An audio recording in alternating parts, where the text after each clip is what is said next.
There have been rumors that Prime Minister is looking to go to Pakistan probably next month before the elections. I think this is a trial balloon.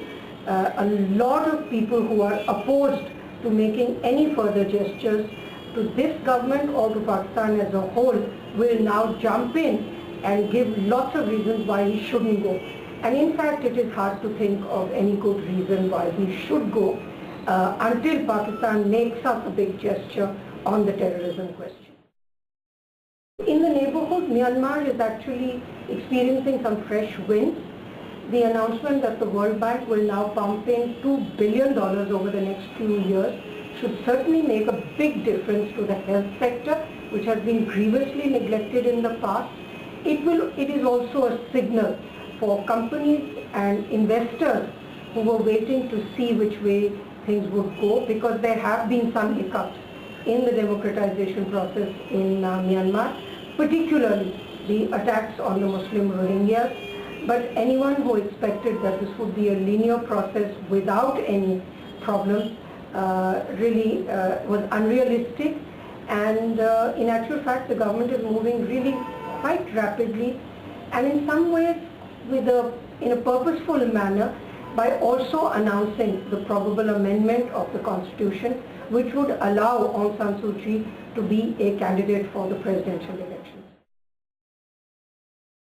Although the elections in Bangladesh were very flawed, in fact more than half the seats were won by the incumbent Awami League without an election.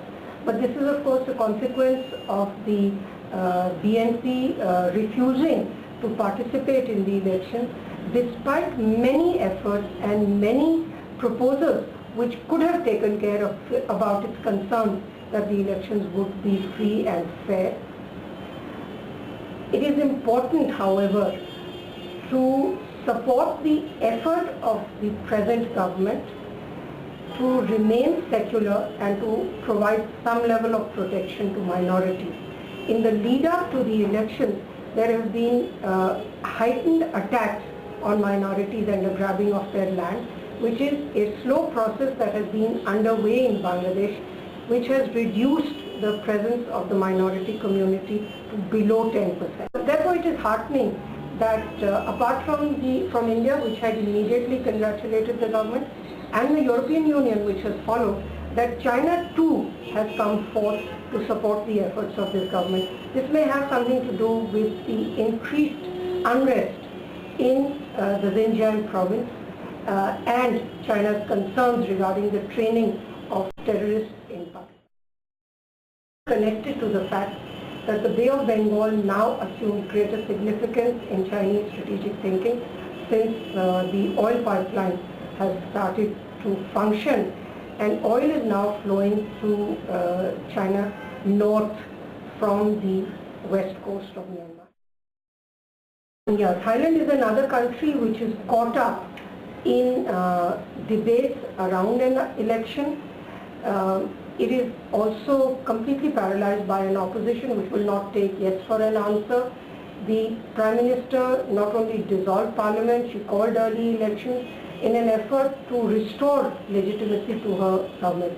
It is also a fact that she made a wrong move by trying to push through an amnesty law that would have enabled her brother to come home. On the other hand, it is a valid question that he was ousted in a coup which seemed to have support from the armed forces and possibly from the palace. So it's a very odd situation where a democratically elected government is being called upon repeatedly to prove its legitimacy, and it has done so in more than 3 elections by now. Developments in Ukraine are quite unnerving in some ways. Again, a legitimately elected government is being forced out by a minority which favors closer relations with the European Union as against a probable majority, or at least half the population, which prefers to remain close to Russia, which has extended a loan of $15 billion, which would have enabled the Ukrainian economy to stay afloat. However, the protests have been unrelenting, and perhaps there was at this point no other way out than to look for fresh elections. Egypt has come round full circle and lost all the gains of its revolution. The commander of the army, General Al-Sisi, has been elevated to the rank of Field Marshal, and it is more or less certain that he will be a candidate for the presidential election and will win that election fairly or otherwise. Whereas the Muslim Brotherhood had indeed lost a great deal of support, it remained democratically elected. It is important for countries, and especially for new democracies, to learn to be patient. An elected government must be given the time to go through its elected term instead of being constantly forced out by vocal and passionate opposition, because this will not lead to greater democracy. It will only lead to a reversion to dictatorships of different